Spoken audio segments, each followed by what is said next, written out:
অন্যায় দেখলে, ভুল দেখলে এটা বলতে হবে, কারণ সাকিতু আনিল হাক্কি শাইতানুন আখরাস। অন্যায় দেখে যে চুপ থাকে ওটা মুমিন নয়, ওটা বোবা শয়তান। চিল্লায় বলেন ঠিক কিনা?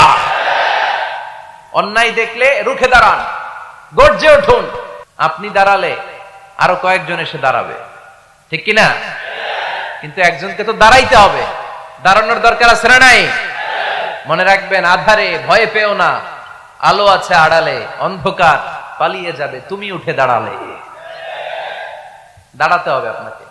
অন্যায় রুখে দেন, অসঙ্গতি রুখে দেন, প্রতিবাদ করেন। সামাজিক যত ধরনের অন্যায় আছে, যৌতুক, সুদ, ঘুষ, দুর্নীতি, রুখে দেন।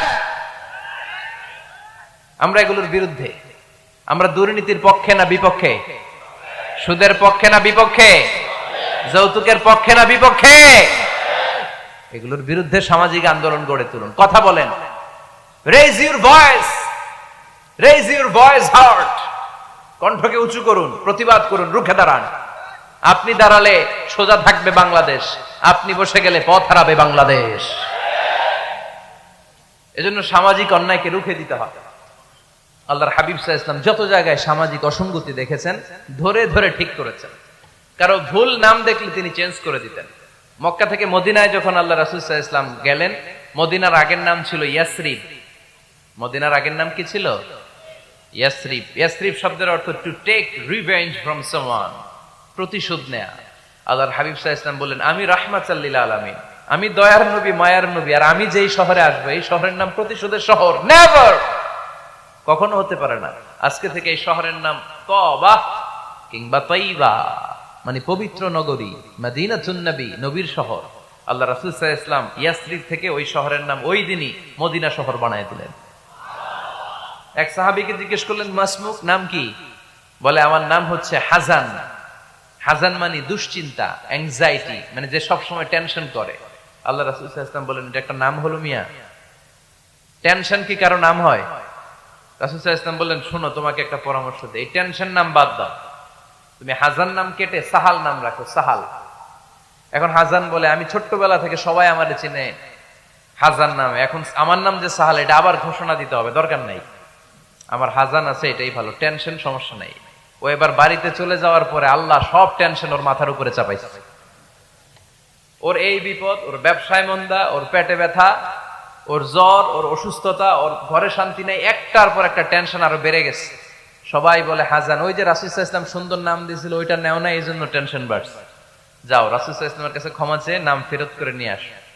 হাজান এবার যে বলে, ইয়া রাসূলুল্লাহ, আমার হাজান নামের দরকার নাই, আপনি যেটা সাহাল দিয়েছিলেন ওইটাই ভালো। সাহাল শব্দের অর্থ সহজ। সাহাল মানে কি? ওই সাহাল রাদিয়াল্লাহু তাআলা আনহু বলে, আমি রাসূল সাল্লাল্লাহু আলাইহি ওয়াসাল্লামের কাছে ক্ষমা চেয়ে ওনার দেয়া নাম নিয়ে আসলাম, সাহাল। তারপর থেকে সবাই আমাকে ডাকে সাহাল। সাহাল মানে সহজ। আর ওই দিন থেকে মরার আগ পর্যন্ত আমার জীবনে আর কোনো টেনশন আসে নাই, সব কাজে আল্লাহ সাহাল অর্থাৎ সহজ করে দিয়েছেন। পড়েন সুবহানাল্লাহ। এজন্য উঠে দাঁড়াতে হবে, রুখে দিতে হবে সব অন্যায়। রাজি আছেন তো? যে সূরা থেকে কথা শুনবো এটাকে বলে সামাজিক রীতিনীতির সূরা। আমাদেরকে আল্লাহ তাআলা সোশ্যাল এন্ড মোরাল কিছু গাইডলাইন দিয়েছেন। 10টা গাইডলাইন আল্লাহ তাআলা আমাদের জন্য এখানে ডেডিকেট করেছেন, এবং আমরা দেখব যে এই সমস্যাগুলোর কারণেই আমাদের সমাজে আজকে অশান্তি। কি করে একটা সমাজের শান্তি, শৃঙ্খলা, ভারসাম্য অক্ষুণ্ণ রাখা যায়, এ ব্যাপারে চমৎকার কিছু গাইডলাইন আল্লাহ এই সূরায় দিয়েছেন। আমি বলতে প্রস্তুত, আপনারা কি শুনতে প্রস্তুত? শেখার জন্য, নিজেকে পরিবর্তনের জন্য, সমাজটাকে পাল্টে দেওয়ার জন্য শুনতে হবে, নাকি শুধু স্লোগান দেওয়ার জন্য আসছেন? স্লোগান লাগবে কার কার দেখি? স্লোগান লাগলে বইলেন, আলোচনার মাঝখানে আমরা কিছু স্লোগানও দিব, ওইটারও দরকার আছে, ঠিক কিনা? কিন্তু জীবন পাল্টানোর ওয়াজ হওয়া দরকার, যেটা আমাকে পরিবর্তন করে, আমার হৃদয় ছুঁয়ে যায়, আমার ফ্যামিলিকে পরিবর্তন করে দেয়, পরিবর্তনের ছোঁয়া যেন দেখা যায়, চাক্ষুষ। এরকম কথাবার্তা দরকার আছে না নাই? আমি কানে হাত দিয়ে চোখের পানি ছেড়ে জাহান্নামের ওয়াজ করলাম, আপনারাও কাঁদলেন।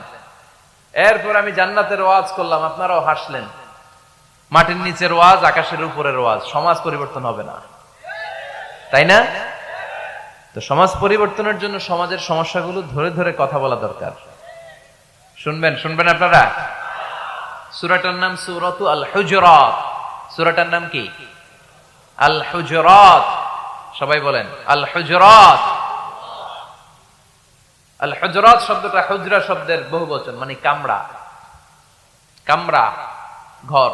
আল্লাহ রাসূল সাল্লাল্লাহু আলাইহি ওয়াসাল্লামের 9 জন স্ত্রী এট এ টাইমে বেঁচে ছিল। মোট স্ত্রী 11 জন, দাসী 2 জন, সব মিলে 13 জন। আর এট এ টাইমে বেঁচে ছিল 9 জন। আল্লাহর হাবিব সাল্লাল্লাহু আলাইহি ওয়াসাল্লামের আলাদা কোনো ঘর ছিল না। 9 বিবিরে 9টা ঘর করে দিয়েছিলেন। এগুলোরই বলে হুজরা। সুবহানাল্লাহ পড়েন। আমাদের এই যে এখানে যে মসজিদের নাম শুনলাম, এই মসজিদের ইমাম সাহেবের জন্য হুজরাখানা আছে না? কথা বলেন না কেন? আছে, মানে কামরা। তো আল্লাহ রাসূল সাল্লাল্লাহু আলাইহি ওয়াসাল্লাম 9 স্ত্রীর জন্য 9টা কামরা করে দিয়েছিলেন। তো উনি যখন ওখানে থাকতেন, মাঝে মাঝে দূর থেকে কিছু বেদুইন লোকেরা আসতো, যাদের মধ্যে সভ্যতা ভব্যতা আসে নাই। এরা এসে আল্লাহ রাসূল সাল্লাল্লাহু আলাইহি ওয়াসাল্লামকে ডাকা শুরু করতো। আমরা আমাদেরকে যেমনে ডাকি, আপনার নাম যদি হয় আব্দুল্লাহ, আমি আপনার বন্ধু হলে আপনারা ডাকবো, ওই আব্দুল্লাহ এদিকে আয়। এভাবে ডাকবো না? বন্ধু তো, তুই আমার বন্ধু, আব্দুল্লাহ এদিকে আয়। আব্দুর রহিম আমার বন্ধু, তো আমি ডাকবো এই আব্দুর রহমান এই। কিন্তু আল্লাহ রাসূল সাল্লাল্লাহু আলাইহি ওয়াসাল্লামের নাম হচ্ছে মুহাম্মদ, উনারা কি ডাকা যাবে এই মুহাম্মদ এই? ডাকা যাবে? উনি কি আমাদের মতো মানুষ? উনি মানুষ, তবে অসাধারণ মানুষ, ঠিক কিনা? তো কিছু বেদুইন এসে দুপুরবেলা রাসূল সাল্লাল্লাহু আলাইহি ওয়াসাল্লাম বিশ্রাম নিচ্ছিলেন, তারা এসে বলতে আরম্ভ করলো, ইয়া মুহাম্মদ, ইয়া মুহাম্মদ, এই মুহাম্মদ এই, বের হও। আল্লাহ বরদাস্ত করলেন না। আল্লাহ বললেন, খবরদার, নিজেরা নিজেদেরকে যেমনে ডাকো নবীর ওইভাবে ডেকো না, তোমাদের সব আমল বরবাদ হয়ে যাবে। অপেক্ষা করো, অপেক্ষা করো, অ্যাপয়েন্টমেন্ট নাও, পারমিশন নাও, সালাম দাও। কার কথা? চিল্লায় বলতে হবে কার? রব্বুল আলামিন বলেন, ইয়া আইয়ুহাল্লাযীনা আমানু লা তাদখুলু বুয়ুতান গায়রা বুয়ুতিকুম হাত্তা তাস্তানিসু ওয়া তুসাল্লিমু আলা আহলিহা যালিকুম খায়রুল লাকুম লাআল্লাকুম তাযাক্কারুন। পড়েন আল্লাহু আকবার। আল্লাহ বললেন, ও বিশ্বাসীরা শোনো শোনো, তোমাদের ঘর ছাড়া অন্য কারো ঘরে যদি যাও, অপরিচিত কারো বাসায় যদি যাও, যাওয়ার আগে অনুমতি নাও আর সালাম দাও। দেখেন সমাজ পরিবর্তনের ওয়াজ। অনুমতি নিতে হবে, সালাম দিতে হবে, পারমিশন নিয়ে যাবেন, অ্যাপয়েন্টমেন্ট নিয়ে যাবেন। এগুলো একটু বোঝার চেষ্টা করবেন, একটু আমলে নিবেন। এজন্য সুন্নাহ হচ্ছে কারোর সাথে দেখা করার আগে অনুমতি নিয়ে যাওয়া। মোবাইল থাকলে ভাই বিকেলে একটু আসতে চাই, উনি যদি বলে হ্যাঁ আসেন, যাবেন, তাহলে 1 নাম্বার সুন্নাহ অ্যাপয়েন্টমেন্ট নেওয়া। 2 নাম্বার সুন্নাহ যে সালাম দেওয়া, অনুমতি চাওয়া। কারো ঘরে হুট করে দরজায় ধাক্কা মেরে ঢোকা যাবে? আগে কি দিবেন? আওয়াজ করে বলেন, আগে কি দিবেন? সালাম। তারপর আপনার নাম বলবেন। কি বলবেন? আল্লাহর হাবিব সাল্লাল্লাহু আলাইহি ওয়াসাল্লাম ওনার ঘরে বসা, এক সাহাবী এসে দরজার মধ্যে কারানার নেন। আল্লাহর হাবিব সাল্লাল্লাহু আলাইহি ওয়াসাল্লাম বললেন, মান দা,